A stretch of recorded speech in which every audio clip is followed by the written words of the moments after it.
Hello ಸ್ನೇಹಿತರೆ, ನಾನು ನಿಮ್ಮ ಕೃಷ್ಣಮೂರ್ತಿ. ಇವತ್ತಿನ ದಿನ ನನ್ನ ಲೈಫ್ ಬಗ್ಗೆ ಅಥವಾ ನನ್ನ ಜೀವನದ ಬಗ್ಗೆ ನಾನು ಹೇಗಿರಬೇಕು ಅಥವಾ ಮುಂದಿನ ದಿನಗಳಲ್ಲಿ ನನ್ನ ಲೈಫ್ ಹೇಗೆ ರೂಪಿಸ್ಕೊಳ್ಬೇಕು ಅನ್ನೋದ್ರ ಬಗ್ಗೆ ಅದಕ್ಕೆ ನಾವೇ ಡಿಸಿಷನ್ ತಗೊಳ್ಬೇಕು. ಅದು ನಮದೇ ಜವಾಬ್ದಾರಿ. ಯಾಕೆ ಅಂತ ಹೇಳಿದ್ರೆ, ಈಗ ನಾವು ಇಷ್ಟು ದಿನ ಏನ್ ಕೆಲಸ ಮಾಡ್ಕೊಂಡು ಬಂದಿದೀವಿ, ಕೆಲಸ ಮಾಡ್ತಾ ಇದೀವಿ, ಮುಂದೇನು ಹೀಗೆ ಇರ್ಬೇಕಾ? ಮುಂದೆ ನನ್ನ ಜೀವನ ಬದಲಾವಣೆ ಆಗ್ಬೇಕು ಅಂದ್ರೆ ನಾನೇನ್ ಮಾಡಬೇಕು, ಮತ್ತೆ ಬದಲಾವಣೆ ಎಲ್ಲಿ ಮಾಡ್ಕೊಳ್ಬೇಕು? ಒಂದ್ ವೇಳೆ ನಾನು ಹೋಗ್ತಾ ಇರೋಂಥ ದಾರಿಯಲ್ಲಿ ನಾನು ಸ್ವಲ್ಪ ಬದಲಾವಣೆ ಮಾಡಿಕೊಂಡು ಹೆಚ್ಚಿನದಾಗಿ ಗಮನ ಕೊಟ್ಟು ಉಳಿತಾಯ ಮಾಡೋದಾಗಿರ್ಬೋದು, ಅಥವಾ ನನ್ನ ಜೀವನದ ಬಗ್ಗೆ ನಾನು ಚಿಂತೆ ಮಾಡೋದಾಗಿರ್ಬೋದು, ಅಥವಾ ಪಾಸಿಟಿವ್ ಆಗಿ ಯೋಚನೆ ಮಾಡುವಂಥದ್ದಾಗಿರ್ಬೋದು. ಸೊ ಈ ವಿಚಾರದ ಬಗ್ಗೆ ನಾವು ಸರಿಯಾದ ತೀರ್ಮಾನ ತಗೊಂಡಿಲ್ಲ ಅಂತ ಹೇಳಿದ್ರೆ ನಮ್ಮ ಜೀವನ 100% ನಾವು ಹೇಗೆ ನಡ್ಕೊಂಡು ಬರ್ತಾ ಇದೀವಿ ಹಾಗೆ ಮುಂದಿನ ಅಂದ್ರೆ ನಮ್ಮ ಜೀವನ ಕೊನೆವರೆಗೂ ಹಾಗೆ ನಡ್ಕೊಂಡು ಹೋಗುತ್ತೆ. ಒಂದ್ ವೇಳೆ ನಾವು ಡಿಸಿಷನ್ ತಗೊಂಡು ಮುಂದಿನ ದಿನಗಳಲ್ಲಿ ನನ್ನ ಜೀವನ ಈ ತರ ಇರಬೇಕು, ಇವತ್ತು ನಾನು 1 ಲಕ್ಷ ರೂಪಾಯಿ ದುಡಿತಾ ಇದ್ದೀನಿ, ಇನ್ನು ಮುಂದಿನ 3 ವರ್ಷಗಳಲ್ಲಿ ನನ್ನ ಆದಾಯ 10 ಲಕ್ಷ ಇರಬೇಕು, ಆ 10 ಲಕ್ಷ ಮಾಡೋದಕ್ಕೆ ಏನೆಲ್ಲ ಮಾಡಬೇಕು ಅಥವಾ ನನ್ನಲ್ಲಿ ಏನು ಬದಲಾವಣೆ ಮಾಡ್ಕೊಳ್ಬೇಕು ಅನ್ನೋದ್ರ ಬಗ್ಗೆ ಕೆಲವೊಂದು ಸ್ಲೈಡ್ಸ್ ಇದೆ. ಈ ಬಗ್ಗೆ ಅಂದ್ರೆ ನಮ್ಮ ಜೀವನ ನಾವೇ ಸೃಷ್ಟಿ ಮಾಡ್ಕೊಳ್ಳೋದ್ರ ಬಗ್ಗೆ ಈ ವಿಡಿಯೋಸ್ನ ಪೂರ್ತಿಯಾಗಿ ನೀವು ನೋಡಿದ್ರೆ ವಿಚಾರಗಳು ನಿಮಗೆ ಗೊತ್ತಾಗುತ್ತೆ. ಜೊತೆಗೆ ವಿಡಿಯೋ ನೋಡಿದ ನಂತರ ಲೈಕ್ ಮಾಡಿ, ಕಮೆಂಟ್ ಮಾಡಿ, ಮತ್ತೆ ಸಬ್ಸ್ಕ್ರೈಬ್ ಮಾಡಿ, ಮತ್ತೆ ನಿಮ್ಮ ಫ್ರೆಂಡ್ಸ್ಗೂ ಕೂಡ ಇದನ್ನ ಶೇರ್ ಮಾಡಿ. Thank you. ಸೊ ಮೊದಲನೇ ಅವಾಗಲೇ ಹೇಳಿದ ಹಾಗೆ, my life is my creation. ನನ್ನ ಜೀವನ ನಾನೇ ಸೃಷ್ಟಿ ಮಾಡ್ಕೊಳ್ಬೇಕು, ಬೇರೆ ಯಾರು ನನ್ನ ಜೀವನದಲ್ಲಿ ಬಂದು ಸೃಷ್ಟಿ ಮಾಡೋದಿಲ್ಲ. ಸೊ ಹಾಗಾಗಿ ನಮ್ಮ ಜೀವನವನ್ನು ನಾವೇ ಸೃಷ್ಟಿ ಮಾಡ್ಕೊಳ್ಬೇಕು. ನಾವು ಹೇಗಿರ್ಬೇಕು, ನಾವು ಹೇಗೆ ರೂಪಿತ ಆಗ್ಬೇಕು, ಅಥವಾ ನಾವು ಹೇಗೆ ಕಾಣಬೇಕು, ಅಥವಾ ನಾವು ಹೇಗೆ ಎಷ್ಟು ದುಡಿಮೆ ಮಾಡಬೇಕು. ಇವತ್ತು ನಾನು ಇಲ್ಲಿ ಏನ್ ದುಡಿಮೆ ಮಾಡ್ತಾ ಇದ್ದೀನಿ ಅದು 10 ಪಟ್ಟು ಜಾಸ್ತಿ ಆಗ್ಬೇಕಂದ್ರೆ ಏನ್ ಮಾಡಬೇಕು? ಸೊ ಈ ತರ ನನ್ನ ಜೀವನದಲ್ಲಿ ನಾನು ಏನೆಲ್ಲ ಬದಲಾವಣೆ ಮಾಡ್ಕೊಳ್ಬೇಕು ಅಥವಾ ನಾನು ಹೇಗೆ ಇರಬೇಕು ಅನ್ನೋದನ್ನ ಸೃಷ್ಟಿ ಮಾಡ್ಕೊಳ್ಳೋದು ಅದು ನಮ್ಮ ಜವಾಬ್ದಾರಿ. ಸೊ ಹಾಗಾಗಿ ನೀವು ನಿಮ್ಮ ಜೀವನದನ್ನ ಹೇಗೆ ರೂಪಿಸ್ಕೊಳ್ಬೇಕು ಅನ್ನೋದನ್ನ ನಾನು ಕೆಲವೊಂದು ಪಾಯಿಂಟ್ ನ ನೋಟ್ ಮಾಡ್ಕೊಂಡಿದ್ದೀನಿ. ಅದು ನೋಡಿ ನಿಮ್ಮ ಜೀವನದಲ್ಲಿ ಏನೆಲ್ಲ ಬದಲಾವಣೆ ಮಾಡ್ಕೊಳ್ಬೇಕು, ಎಲ್ಲಿ ಮಾಡ್ಕೊಳ್ಬೇಕು ಅನ್ನೋದು ಕೂಡ ಗೊತ್ತಾಗುತ್ತೆ. ಸೊ ನಮ್ಮ ಜೀವನ ಅಥವಾ ನಿಮ್ಮ ಜೀವನವು ನಿಮ್ಮದೇ ಆದ ಸೃಷ್ಟಿಯಾಗಿದೆ ಎಂಬುದನ್ನು ಅರಿತುಕೊಳ್ಳುವುದು ಅತ್ಯಂತ ಮಹತ್ವಪೂರ್ಣ. ಇದು ನಿಮ್ಮ ಅನುಭವಗಳು, ನಿರ್ಧಾರಗಳು ಮತ್ತು ನಿಮ್ಮನ್ನು ಸುತ್ತುವರಿದ ಪರಿಸ್ಥಿತಿಗಳ ಸಂಯೋಜನೆಯಿಂದ ರೂಪುಗೊಂಡಿರುತ್ತೆ. ಈಗ ನಾವು ಕಳೆದ 20 ವರ್ಷನೋ ಅಥವಾ 30 ವರ್ಷಗಳು ನಮ್ಮ ಜೀವನದಲ್ಲಿ ನಾವೇನೆಲ್ಲ ನಿರ್ಧಾರ ತಗೊಂಡಿದ್ದೀವಿ, ನಮಗೇನೆಲ್ಲ ಅನುಭವಗಳಾಗಿದೆ, ಅದನ್ನ ಒಮ್ಮೆ ನೀವು ಹಿಂದೆ ತಿರುಗಿ ನೋಡಿ, ಈ ನಮಗೆ ಅನುಭವ ಆಗಿರೋದನ್ನ ನಾವು ಹೀಗೆ ಮುಂದುವರ್ಸ್ಕೊಂಡು ಹೋದ್ರೆ ಇದೇ ತರ ನಮ್ಮ ಲೈಫ್ ಮುಂದೆ ಹೋಗುತ್ತೆ. ನಮ್ಮಲ್ಲಿ ಏನಾದರೂ ಬದಲಾವಣೆ ಆಗ್ಬೇಕು ಅಂತಂದ್ರೆ ನಾವು ಸರಿಯಾದ ರೀತಿ ನಿರ್ಧಾರಗಳನ್ನ ತಗೊಳ್ಬೇಕು. ನಿರ್ಧಾರ ತಗೊಳ್ಳೋದು ಇಂಪಾರ್ಟೆಂಟ್ ಅಲ್ಲ, ನಿರ್ಧಾರದ ಜೊತೆಗೆ ನಾವು ಎಲ್ಲಿಗೆ ಹೋಗಿ ಮುಟ್ಟಬೇಕು, ನಮ್ಮ ಗುರಿ ಏನು ಅನ್ನೋದನ್ನು ಕೂಡ ನಾವು ತಿಳಿದುಕೊಳ್ಬೇಕು. ಸೊ ನಮ್ಮ ಅನುಭವ ಮತ್ತೆ ನಮ್ಮ ನಿರ್ಧಾರ ನಮ್ಮನ್ನೇ ಎಲ್ಲಿ ಕರ್ಕೊಂಡು ಹೋಗ್ಬೇಕು ಅಂತೇಳಿ ತೀರ್ಮಾನ ಮಾಡುತ್ತೆ. ಸೊ ಹಾಗಾಗಿ ನಮ್ಮ ಜೀವನ ಅಥವಾ ನಿಮ್ಮ ಜೀವನ ಅದನ್ನ ಸೃಷ್ಟಿ ಮಾಡ್ಕೊಳ್ಬೇಕು, ಹೊಸ ಬದುಕು ಅಥವಾ ಹೊಸ ಯೋಜನೆಗಳನ್ನು ಸೃಷ್ಟಿ ಮಾಡ್ಕೊಳ್ಬೇಕು ಅಂದ್ರೆ ನಾವು ನಮ್ಮ ಬಂದಿರುವಂತ ಹಾದಿಯನ್ನ ಮೆಲ್ಕ್ ಹಾಕ್ಬೇಕು. ಫಸ್ಟ್ ಮೆಲ್ಕ್ ಹಾಕಿದ ನಂತರ ನೀವು ಮುಂದಿನ ಗುರಿ ಏನು ಅಂತ ನೋಡ್ಕೊಂಡು ನಿಮ್ಮ ಅನುಭವದ ಆಧಾರದ ಮೇಲೆ ನಾನು ಎಲ್ಲಿ ತಲುಪಬೇಕು, ಎಲ್ಲಿ ಇರಬೇಕು ಅನ್ನೋದ್ರ ಬಗ್ಗೆ ನೀವು ಯೋಚನೆ ಮಾಡಬೇಕು. ನನ್ನ ಸ್ವಪರಿಚಯ. ನೀವು ಯಾರು ಎಂಬುದನ್ನು ತಿಳಿದುಕೊಳ್ಳಿ. ನಿಮ್ಮ ಜೀವನವನ್ನು ರೂಪಿಸಲು ಮೊದಲ ಹೆಜ್ಜೆ ನಿಮ್ಮ ಶಕ್ತಿ, ದೌರ್ಬಲ್ಯ ಮತ್ತು ಆಸೆ ಮತ್ತು ಹವ್ಯಾಸಗಳನ್ನು ಗುರುತಿಸಿ. ನಮ್ಮ ಜೀವನದಲ್ಲಿ ನಮ್ಮ ಪ್ರತಿದಿನ ಅಥವಾ ಪ್ರತಿನಿತ್ಯ ಏನೆಲ್ಲ ಆಗುತ್ತೆ ಅನ್ನೋದು ನಮಗೆ ಡೆಫಿನೆಟ್ ಆಗಿ ಗೊತ್ತಿರುತ್ತೆ. ಸೊ ಬೇರೆಯವರು ಹೇಳಿ ತಿಳಿದುಕೊಳ್ಳೋದು ಬದಲಾಗಿ ನಾವು ಏನೆಲ್ಲ ಮಾಡ್ತಾ ಇದೀವಿ, ನಾವು ಯಾವುದ್ರಲ್ಲಿ ತುಂಬಾ ಶಕ್ತಿಯುತವಾಗಿದ್ವಿ ಅಂದ್ರೆ ಯಾವ್ದಾರ ಒಂದು ವಿಚಾರ ತಗೊಳ್ಳೋಣ. ಈಗ ನಾನು 7, 8, 9, 10ನೇ ಕ್ಲಾಸಲ್ಲಿ ಅಥವಾ PUC ಅಲ್ಲಿ ಅಥವಾ ಡಿಗ್ರಿ ಅಲ್ಲಿ ಮ್ಯಾಥಮೆಟಿಕ್ಸ್ ಅಲ್ಲಿ ತುಂಬಾ ನಾನು 100ಗೆ 100 ತೆಗೆದುಕೊಳ್ತೇನೆ. ನನಗೆ ತುಂಬಾ ಇಂಟ್ರೆಸ್ಟಿಂಗ್ ಸಬ್ಜೆಕ್ಟ್. ಸೊ ನಿಮಗೆ ಗೊತ್ತಿದೆ ನೀವು ಎಲ್ಲಿ ಸ್ಟ್ರಾಂಗ್ ಇದ್ದೀರಾ ಅಂತ ಹೇಳ್ಬಿಟ್ಟು. ಸೊ ಇದೊಂದು ಎಕ್ಸಾಂಪಲ್ ಹೇಳ್ತಾ ಇರೋದು ಮ್ಯಾಥಮೆಟಿಕ್ಸ್ ಅಂತ ಹೇಳಿ. ಸೊ ಅದೇ ರೀತಿ ನಿಮ್ಮ ಜೀವನ ಶೈಲಿಗೆ ಬಂದಾಗ ನಿಮ್ಮ ಕೆಪಾಸಿಟಿ ಏನಿದೆ, ನೀವು ಯಾವುದರಲ್ಲಿ ಸ್ಟ್ರಾಂಗ್ ಇದ್ದೀರಾ. ಒಂದು ವೇಳೆ ನನಗೆ ಮಾತಾಡೋದು ಸ್ಕಿಲ್ ಚೆನ್ನಾಗಿದೆ ಅಥವಾ ನನಗೆ ತುಂಬಾ ನಾಲೆಡ್ಜ್ ಇದೆ. ಸೊ ತುಂಬಾ ನಾಲೆಡ್ಜ್ ಇದ್ದು ನಾನು ಮಾತಾಡೋ ಸ್ಕಿಲ್ಲು ಇದ್ದು ನಾನು ಮುಂದಿನ ಜೀವನದಲ್ಲಿ ಆಸ್ ಎ ಕನ್ಸಲ್ಟೆಂಟ್ ಆಗಿ ಅಥವಾ ಪ್ರೊಫೆಸರ್ ಆಗಿ ಕೆಲಸ ಮಾಡಬೇಕು ಅನ್ನೋದೇನಾದ್ರೂ ನಿಮ್ಮ ಮೈಂಡಲ್ಲಿ ಇದ್ರೆ ಅದಕ್ಕೆ ತಕ್ಕಂತೆ ನೀವು ಏನ್ ಮಾಡಬೇಕು. ಐದರ್ ಡಬಲ್ ಗ್ರಾಜುಯೇಷನ್ ಮಾಡಬೇಕಾ, ಡಾಕ್ಟರೇಟ್ ಮಾಡಬೇಕಾ ಅನ್ನೋದನ್ನ ಯೋಚನೆ ಮಾಡಬೇಕು. ನಿಮ್ಮ ಶಕ್ತಿ ಮತ್ತು ಆಸೆ. ಒಂದ್ ವೇಳೆ ನಾನು ಪ್ರೊಫೆಸರ್ ಆಗಬೇಕು ಅಥವಾ ಕೋಚರ್ ಆಗಬೇಕು ಅಥವಾ ಮೆಂಟರ್ ಆಗಬೇಕು ಅಥವಾ ಒಂದು ಕಂಪನಿಗೆ CEO ಅಥವಾ ಡೈರೆಕ್ಟರ್ ಆಗಬೇಕು, ಈ ತರ ಒಂದು ಆಸೆ ಆಕಾಂಕ್ಷೆಗಳೇನಿರುತ್ತೆ ಅದನ್ನ ಆಸೆ ನೀವು ಇಟ್ಕೊಂಡು ಅದಕ್ಕೆ ತಕ್ಕಂಗೆ ಗೋಲ್ ನೀವು ಅಂದ್ರೆ ಯಾವ ತರ ಹೋದ್ರೆ ನಾನು ಅಲ್ಲಿಗೆ ರೀಚ್ ಆಗ್ತೀನಿ ಅನ್ನೋದಕ್ಕನ್ನ ಪ್ಲಾನ್ ಮಾಡ್ಬೇಕು. ಪ್ಲಾನ್ ಮಾಡಿದ ನಂತರ ನೀವು ಆ ಗುರಿ ಮುಟ್ಟೋದಕ್ಕೆ ಏನೆಲ್ಲ ಮಾಡಬೇಕು, ನಿಮ್ಮ ಜೀವನದಲ್ಲಿ ಏನು ಸಾಧಿಸಲು ಬಯಸುತ್ತೀರೋ ಎಂಬುದನ್ನು ಬಗ್ಗೆ ಸ್ಪಷ್ಟವಾಗಿ ಗುರಿಗಳನ್ನು ಹೊಂದಿರಬೇಕು.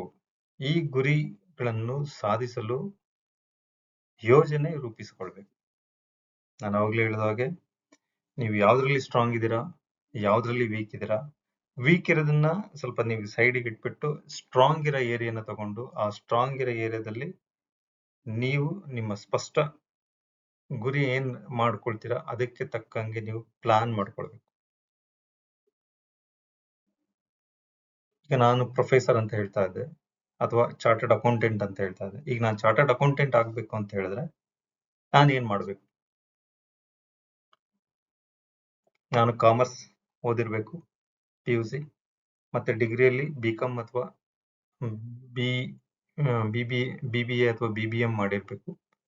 ಅದಾದ ನಂತರ CA ಕೋಚಿಂಗ್ ತಗೊಳ್ತೀನಿ ಅಥವಾ PUC ಆದ ನಂತರ ಡೈರೆಕ್ಟ್ ಆಗಿ ನಿಮಗೆ CA 5 years ಏನು ಮಾಡ್ಲಿಕ್ಕೆ ಅವಕಾಶ ಇದೆ. ಸೊ ಅದನ್ನು ಕೂಡ ಮಾಡಿ ನೀವು ಚಾರ್ಟರ್ಡ್ ಅಕೌಂಟೆಂಟ್. ಸೊ ಈ ತರ ನೀವು ಪ್ಲಾನ್ ಮಾಡ್ಕೊಳ್ಬೇಕು. ನನ್ನಂತೂ ಈ ತರ ಯೋಜನೆ ಇದೆ, ಈ ಯೋಜನೆಗೆ ಅಥವಾ ನಂದು ಈ ತರ ಗುರಿ ಇದೆ, ಇಲ್ಲಿ ನಾನು ಈ ತರ ಯೋಚನೆ ಮಾಡ್ತಾ ಇದ್ದೀನಿ. ಈ ಯೋಜನೆ ಮಾಡಿದ್ರೆ ನಾವು ಎಷ್ಟು ದಿನಕ್ಕೆ ತಲುಪ್ತೀವಿ, ಅದು 2 ವರ್ಷ ಆಗುತ್ತಾ, 3 ವರ್ಷ ಆಗುತ್ತಾ ಅಥವಾ 6 ತಿಂಗಳಲ್ಲೇ ಮುಗಿಯುತ್ತಾ. ಸೊ ಅದಕ್ಕೆ ನೀವು ಪ್ಲಾನ್ ಮಾಡಿಕೊಂಡು ಅದಕ್ಕೆ ತಕ್ಕಂಗೆ ನೀವು ನಿರ್ಧಾರಗಳನ್ನು ತಗೊಳ್ಬೇಕು. ನೀವು ಮಾಡಿದ ನಿರ್ಧಾರಗಳನ್ನು ಮತ್ತು ಕ್ರಿಯೆಗಳು ನಿಮ್ಮ ಜೀವನದಲ್ಲಿ ರೂಪಿಸುತ್ತವೆ. ಸದಾ ಧನಾತ್ಮಕವಾಗಿ ಮತ್ತು ಉತ್ಸಾಹಭರಿತ ನಿರ್ಧಾರಗಳನ್ನು ತೆಗೆದುಕೊಳ್ಬೇಕು. ನೀವು ಯಾವ್ದ್ರಲ್ಲಿ ಸ್ಟ್ರಾಂಗ್ ಇದೀರ ಅಂತ ಗೊತ್ತಾಯ್ತು, ನೀವು ಯಾವ ತರ ಪ್ಲಾನ್ ಮಾಡಿದಿರ ಅಂತ ಗೊತ್ತಾಯ್ತು. ಈಗ ಅದಕ್ಕೆ ತಕ್ಕಂಗೆ ನಿರ್ಧಾರ ತೆಗೆದುಕೊಳ್ಬೇಕು. ಇದು ವೆರಿ ಇಂಪಾರ್ಟೆಂಟ್. ನಾವು ಯಾವ್ದ್ರಲ್ಲಿ ಸ್ಟ್ರಾಂಗ್ ಇದೀವಿ ಗೊತ್ತಾಯ್ತು, ಪ್ಲಾನು ಮಾಡಾಯ್ತು, ಅದಕ್ಕೆ ತಕ್ಕಂಗೆ ಡಿಸಿಷನ್ ತಗೊಂಡಿಲ್ಲ ಅಂತಂದ್ರೆ ಏನಾಗುತ್ತೆ, ನಾವು ಮಾಡಿರೋ ಪ್ಲಾನ್ ಹೋಗುತ್ತೆ, ನಾವು ಯಾವ್ದ್ರಲ್ಲಿ ಸ್ಟ್ರಾಂಗ್ ಇದೀವಿ ಅನ್ನೋದು ಹೋಗುತ್ತೆ, ವೀಕ್ ಅದು ಅದೇನಂತೆ ಪಾಸಿಟಿವ್ ಇರೋದು ಸ್ಟ್ರಾಂಗ್, ನಾನು ಯಾವ್ದ್ರಲ್ಲಿ ಸ್ಟ್ರಾಂಗ್ ಇದೀನಿ ಅಂತ ಅದು ನೆಗೆಟಿವ್ ಥಾಟಿಗೆ ಬರುತ್ತೆ. ಯಾಕೆಂದ್ರೆ ನಾನು ಇಂಪ್ಲಿಮೆಂಟ್ ಮಾಡ್ಲಿಲ್ಲ ಅಂತ ಹೇಳಿದ್ರೆ ನಾನು ಪ್ರತಿ ಸರಿನೂ ಪ್ಲಾನ್ ಮಾಡ್ತೀನಿ ಅಥವಾ ನಾನು ಈ ಕ್ರೈಟೀರಿಯಾ ಅಥವಾ ಈ ಕಾಂಪೊನೆಂಟ್ ಅಲ್ಲಿ ಸ್ಟ್ರಾಂಗ್ ಇದೀನಿ ಅಂತ ಹೇಳ್ತೀನಿ. ಬಟ್ ಅದಕ್ಕೆ ತಕ್ಕಂಗೆ ನಾನು ನಿರ್ಧಾರ ತಗೊಂಡಿಲ್ಲ ಅಂತಂದ್ರೆ ನನ್ನ ಮೈಂಡ್ ಅಲ್ಲಿ ಆಟೋಮೆಟಿಕ್ ಆಗಿ ನೆಗೆಟಿವ್ ಥಾಟ್ಸ್ ಬರುತ್ತೆ. ಅವಾಗ ಬೇರೆ ಏನು ಯೋಚನೆ ಮಾಡ್ತೀವಿ ಅಥವಾ ಇರೋದೇ ಸಾಕಪ್ಪ ಅಂತ ಹೇಳ್ಬಿಟ್ಟು ನಾವು ಯೋಚನೆ ಮಾಡ್ತಾ ಹೋಗ್ತೀವಿ. ಸೊ ನೀವು ಎಲ್ಲಿ ಸ್ಟ್ರಾಂಗ್ ಇದ್ದೀರಾ ಅಥವಾ ನಿಮ್ಮ ಆಸೆಗಳೇನು ಅನ್ನೋದನ್ನ ನೀವು ಲಿಸ್ಟ್ ಮಾಡ್ಕೊಳ್ತೀರಾ, ಮತ್ತೆ ಅದಕ್ಕೆ ತಕ್ಕಂಗೆ ಪ್ಲಾನ್ ಮಾಡ್ಕೊಳ್ತೀರಾ. ಪ್ಲಾನ್ ಆದ ನಂತರ ನೀವು ಅದಕ್ಕೆ ನಿರ್ಧಾರ ತಗೊಳ್ತೀರಾ. ನಿರ್ಧಾರನ ತಗೊಂಡ ನಂತರ ಅನುಭವಗಳಿಂದ ಕಲಿಯುವುದು. ನೀವು ಎದುರಿಸುವ ಎಲ್ಲಾ ಅನುಭವಗಳಿಂದ ಕಲಿಯಿರಿ. ಯಶಸ್ಸು ಮತ್ತು ವಿಫಲತೆ ಎರಡೂ ನಿಮ್ಮ ಬೆಳವಣಿಗೆಗೆ ಸಹಾಯ ಮಾಡುತ್ತದೆ. ನೀವು ಎಲ್ಲೆಲ್ಲಿ ಯಶಸ್ಸನ್ನ ಕಂಡಿದ್ದೀರಾ ಅಥವಾ ಎಲ್ಲೆಲ್ಲಿ ನೀವು ಆಕ್ಚುಲಿ ಏನಂತ ಹೇಳ್ತೀವಿ ಅಚೀವ್ಮೆಂಟ್ ಆಗಿದ್ದೀರಾ ಮತ್ತೆ ಎಲ್ಲೆಲ್ಲಿ ಸೋತಿದ್ದೀರಾ. ಸೊ ಎರಡನ್ನೂ ಕೂಡ ನೀವು ನಿಮ್ಮ ಮನಸ್ಸಲ್ಲಿ ಇಟ್ಕೊಂಡು ನೀವು ಎಲ್ಲಿ ಸ್ಟ್ರಾಂಗ್ ಆಗಿದ್ದೀರಾ ಅಥವಾ ಎಲ್ಲಿ ವೀಕ್ ಇದ್ದೀರಾ ಮತ್ತೆ ಎಲ್ಲಿ ಹೇಗೆ ಮಾಡಿದ್ರೆ ನಾನು ರೀಚ್ ಆಗ್ತೀನಿ, ಅಥವಾ ನನಗೆ ಇದ್ರ ಬಗ್ಗೆ ಮಾಹಿತಿ ಗೊತ್ತಿಲ್ಲ, ಇದ್ರ ಬಗ್ಗೆ ಮಾಹಿತಿ ತಿಳ್ಕೊಳ್ಬೇಕು ಅಂತಂದ್ರೆ ಯಾರನ್ನ ಕಾಂಟ್ಯಾಕ್ಟ್ ಮಾಡಿದ್ರೆ ಮಾಹಿತಿ ಸಿಗುತ್ತೆ 100%, ಅಥವಾ ಇವರಿಗೆ ನಾನು ಕಾಂಟ್ಯಾಕ್ಟ್ ಮಾಡಿದ್ರೆ ನನ್ನ ಗೋಲ್ ರೀಚ್ ಮಾಡೋದಕ್ಕೆ ಅನುಕೂಲ ಆಗುತ್ತೆ ಅನ್ನೋದನ್ನ ನೀವು ಯೋಚನೆ ಮಾಡಿಕೊಂಡು ನಿಮ್ಮ ಅನುಭವದ ಮುಖಾಂತರ ನೀವು ಪ್ಲಾನ್ ಮಾಡಿಕೊಂಡು ಆ ಪರ್ಟಿಕ್ಯುಲರ್ ಪರ್ಸನ್ನ ನೀವು ಮೀಟ್ ಮಾಡಿ ಅಥವಾ ಥ್ರೂ ಫೋನ್ ಮಾಡಿ ಅಥವಾ ಥ್ರೂ ಯೂಟ್ಯೂಬ್ ಅಲ್ಲಿ ಅಥವಾ ಈಗ ಇತ್ತೀಚಿನ ದಿನಗಳಲ್ಲಿ ನಿಮಗೆ ತುಂಬಾ ಕಡೆ ನಿಮಗೆ ಏನ್ ಬೇಕು ಮಾಹಿತಿ ಗೂಗಲ್ ಸಿಗುತ್ತೆ. ಅದನ್ನ ನೀವು ಸರ್ಚ್ ಮಾಡಿ ನಿಮ್ಮ ಗುರಿ ಮುಟ್ಟೋದಕ್ಕೆ ನೀವು ಕರೆಕ್ಟ್ ಆಗಿ ಪ್ಲಾನ್ ಮಾಡ್ಕೊಂಡ್ರೆ ನಿಮ್ಮ ಜೀವನವನ್ನು ನೀವು ಸೃಷ್ಟಿ ಮಾಡ್ಕೊಳ್ತೀರ. ಅದರ್ವೈಸ್ ನೀವೇನ್ ಅನ್ಕೊಂತೀರಾ ಅದು ಆಗೋದಿಲ್ಲ. ಅದಾಗೆ ನನ್ಸಾಗೋದಿಲ್ಲ, ಬಟ್ ಕನಸು ನಿಮಗೆ ಆ ಕನಸು ಏನ್ ಕಾಣ್ತಾ ಇದೀರ ಅನ್ನೋದನ್ನ ರೀಚ್ ಆಗೋಕ್ಕಾಗೋದಿಲ್ಲ.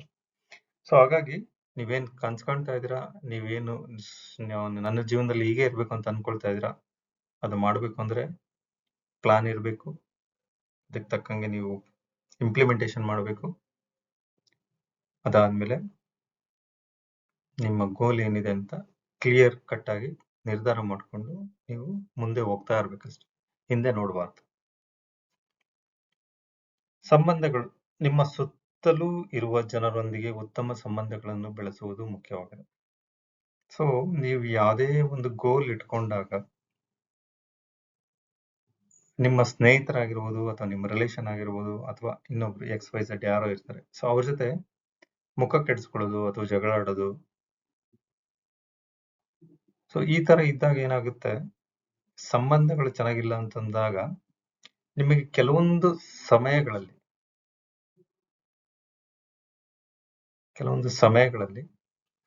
ನಿಮಗೆ ಅವ್ರ ಕಡೆಯಿಂದ ಏನಾದರೂ ಸಹಾಯ ಬೇಕಿದ್ದಾಗ ಅದು ನಿಮಗೆ ಸಿಗೋದಿಲ್ಲ, ಅಥವಾ ಇನ್ಯಾವುದೋ ವಿಚಾರಕ್ಕೆ ಅವರು ನಿಮಗೆ ಸ್ಪಂದಿಸೋದಿಲ್ಲ. ಸೊ ಹಾಗಾಗಿ ನಿಮ್ಮ ಸುತ್ತಮುತ್ತಲ ಇರುವಂತ ಜನಗಳ ಜೊತೆ ಅಥವಾ ನಿಮ್ಮ ರಿಲೇಷನ್ಗಳ ಜೊತೆ ಅಥವಾ ನಿಮ್ಮ ಫ್ರೆಂಡ್ಸ್ ಜೊತೆ ನಿಮ್ಮ ಸಂಬಂಧಗಳು ಚೆನ್ನಾಗಿರ್ಬೇಕು. ಅಂದ್ರೆ ನೀವು ಏನ್ ಅನ್ಕೊಂಡಿದ್ದೀರಾ ಅದನ್ನ ತಲುಪಬೇಕು ಅಂದ್ರೆ ಎಲ್ಲರ ಜೊತೆಗೂ ನೀವು ಬಾಂಧವ್ಯದಿಂದ ಚೆನ್ನಾಗಿರ್ಬೇಕು. ಆತ್ಮ ಪರಿಶೀಲನೆ, ನಿಮ್ಮ ಜೀವನದಲ್ಲಿ ಏನ್ ನಡೆಯುತ್ತಿದೆ ಎಂಬುದನ್ನು ನಿಯಮಿತವಾಗಿ ಪರಿಶೀಲಿಸಿ. ಇದನ್ನು ನಿಮ್ಮನ್ನು ಉತ್ತಮವಾಗಿ ತಿಳಿದುಕೊಳ್ಳಲು ಮತ್ತು ಮುಂದಿನ ಹೆಜ್ಜೆಗಳನ್ನು ಯೋಜಿಸಲು ಸಹಾಯ ಮಾಡುತ್ತದೆ. ನಾವೀಗ ಏನ್ ಮಾಡ್ತಾ ಇದೀವಿ, ಏನ್ ಮಾಡ್ಬೇಕಿತ್ತು, ಏನ್ ಮಾಡಿಲ್ಲ, ಇದನ್ನ ನಾವು ನಮ್ಮ ಜೀವನದಲ್ಲಿ ಅವಾಗ ಅಂದ್ರೆ ನಾವೇನ್ ಅನ್ಕೊಂಡಿದೀವಿ ಅಲ್ಲಿಗೆ ರೀಚ್ ಆಗ್ತಾ ಇದೀವಾ ಅಥವಾ ರೀಚ್ ಆಗ್ತಾ ಇಲ್ವಾ, ರೀಚ್ ಆಗ್ತಾ ಇಲ್ಲ ಅಂದ್ರೆ ಯಾಕೆ ಆಗ್ತಾ ಇಲ್ಲ,